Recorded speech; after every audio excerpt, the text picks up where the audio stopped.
Pemirsa, langsung saja ya kita bahas paket insentif daya beli ala Prabowo. Kita langsung ke slide yang pertama.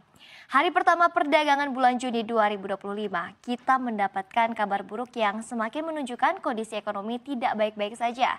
Kabar buruk yang pertama datang dari kondisi manufaktur Indonesia yang lagi-lagi mengalami kontraksi yang tercermin dari data Purchasing Managers Index atau PMI yang dirilis oleh S&P Global, di mana menunjukkan PMI manufaktur Indonesia ada di angka 47,4. Ini adalah kedua kali dalam 2 bulan beruntun PMI mencatat kontraksi.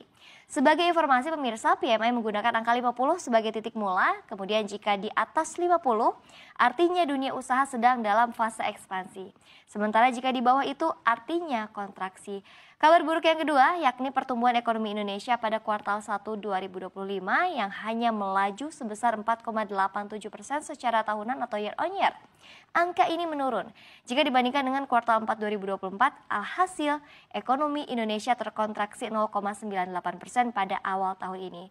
Kita pantau bersama ya pemirsa untuk tren pertumbuhan ekonomi Republik Indonesia. Kita lihat di sini datanya, sumber dari BPS di mana dari kuartal 1 2022 hingga 2024 ini stabil di angka 5.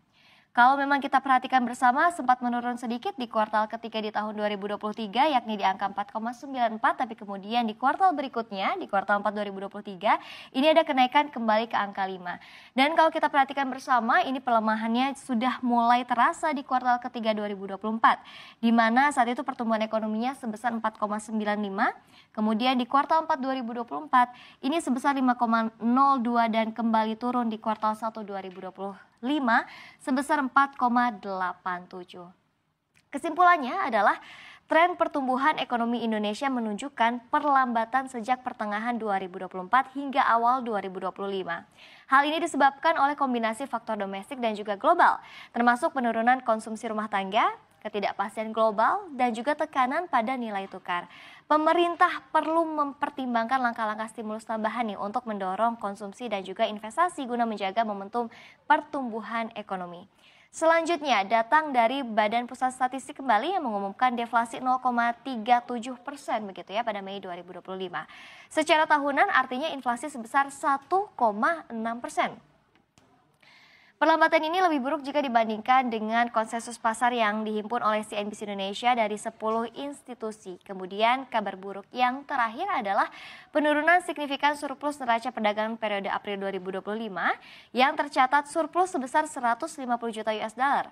Angka ini menjadi yang terendah dalam kondisi surplus 60 bulan terakhir atau sejak Mei 2020. Sejumlah kondisi buruk tersebut yang mulai dari kontraksi manufaktur, deflasi bulanan, lalu surplus neraca dagang menyusut signifikan menunjukkan kondisi ekonomi sedang tidak baik-baik saja. Resiko perlambatan ekonomi bisa berlanjut pada kuartal kedua tahun ini, di mana daya beli masyarakat belum pulih dan juga pengusaha belum bisa ekspansif. Nah, hal ini membuat pemerintah menilai perlu adanya stimulus sehingga muncullah paket insentif baru. Apa saja kita ke slide berikutnya. Ya, ini yang pertama ya, sebagai upaya untuk memitigasi dampak ketidakpastian global, Presiden Prabowo Subianto mengumumkan pemberian paket insentif yang diumumkan setelah rapat terbatas dengan beberapa Menteri Ekonomi Kabinet Merah Putih. Insentif ini diumumkan langsung oleh Menteri Keuangan Sri Mulyani. Ia juga menjelaskan stimulus fiskal ini akan diambil dari anggaran pendapatan dan belanja negara atau APBN dan juga non-APBN di mana total anggarannya mencapai 24,44 triliun rupiah dan diberikan kepada sejumlah kelompok mulai dari guru honorer hingga pekerja. Dan kita bedah bersama ya pemirsa. Yang pertama ini dari diskon transportasi. Ini periodenya dari bulan Juni hingga bulan Juli. Kita lihat juga sasarannya. Yang pertama ada diskon tiket kereta yang sebesar 30%, sasarannya adalah 2,8 juta penumpang, yakni anggarannya sebesar 0,3 triliun rupiah. Kemudian diskon pesawat kelas ekonomi sebanyak 6 juta penumpang, sasarannya sebesar 0,43 triliun rupiah. Dan yang terakhir ini ada diskon transportasi laut 50% sebanyak 0,5 juta penumpang, sasarannya yakni anggarannya sebesar 0,21 triliun rupiah. Nah, insentif yang lain paketnya ada untuk diskon tarif tol. Besarannya sebanyak 20%, periodenya masih sama di bulan Juni hingga Juli. Sasarannya 110 juta pengendara. Jika berdasarkan data yang kami dapat, pemirsa, 110 juta pengendara ini artinya cukup karena memang setiap bulannya kira-kira ada sekitar 105 hingga 106 juta pengendara yang menggunakan tol setiap bulannya. Kemudian ini anggarannya ada sebesar 0,65 triliun rupiah. Dan untuk bantuan subsidi upah ini sebesar Rp300.000. Sasarannya kita lihat ya pemirsa, yang pertama 17,3 juta pekerja atau buruh dengan gaji yang di bawah 3,5 juta rupiah. Kemudian 288.000 guru honorer dan juga 277.000 guru honorer dari Kemenak dan juga Kemendikdasmen. Ini total anggarannya sebesar 10,72 triliun rupiah. Dan kita lihat paket yang lainnya. Paket yang lainnya ini ada perpanjang diskon iuran jaminan kecelakaan kerja yang besarannya ini sebesar 50%. Periodenya berbeda ya, periodenya 6 bulan.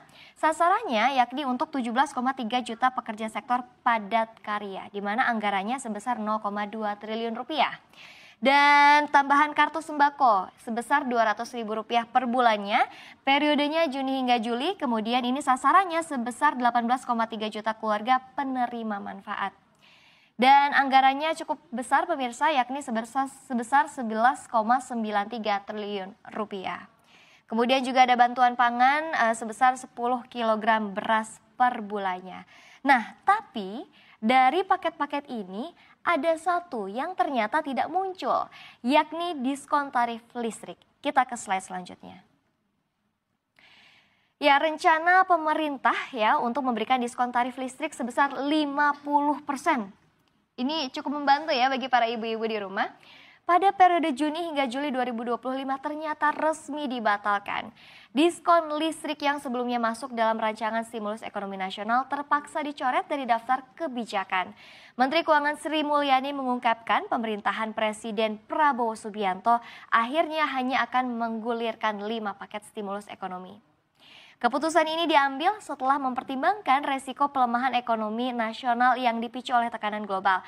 Awalnya diskon tarif listrik ini dirancang untuk memberikan keringanan bagi sekitar 79 juta pelanggan rumah tangga. Khususnya mereka yang menggunakan listrik 1300 volt ampere atau lebih rendah. Tapi ternyata dalam rapat koordinasi antar menteri diputuskanlah bahwa proses penganggaran untuk kebijakan ini membutuhkan waktu lebih lama dari yang diperkirakan. Oleh karena itu pemerintah memutuskan untuk mengalihkan anggaran diskon listrik menjadi program subsidi upah yang dinilai lebih cepat dan tepat sasaran. Sri Mulyani juga menegaskan keputusan ini diambil agar dukungan kepada masyarakat tetap terjaga di tengah kondisi ekonomi yang belum stabil. Jadi ternyata alasan pembatalannya yang pertama tadi tidak tepat sasaran begitu ya. Kemudian yang kedua dikhawatirkan membebankan APBN. Dan yang ketiga fokus diarahkan ke insentif langsung berbasis konsumsi harian. Kita ke slide selanjutnya. Ya, dalam beberapa bulan terakhir, suara mesin industri mulai melambat. Satu persatu tenaga kerja dirumahkan. Gelombang PHK tak terelakkan, khususnya di sektor padat karya yang bergantung pada ekspor dan juga permintaan global. Gonjang-ganjing PHK ini menjadi tamparan bagi daya beli masyarakat. Tanpa pendapatan, tabungan tergerus, konsumsi menurun, dan resiko terhadap ekonomi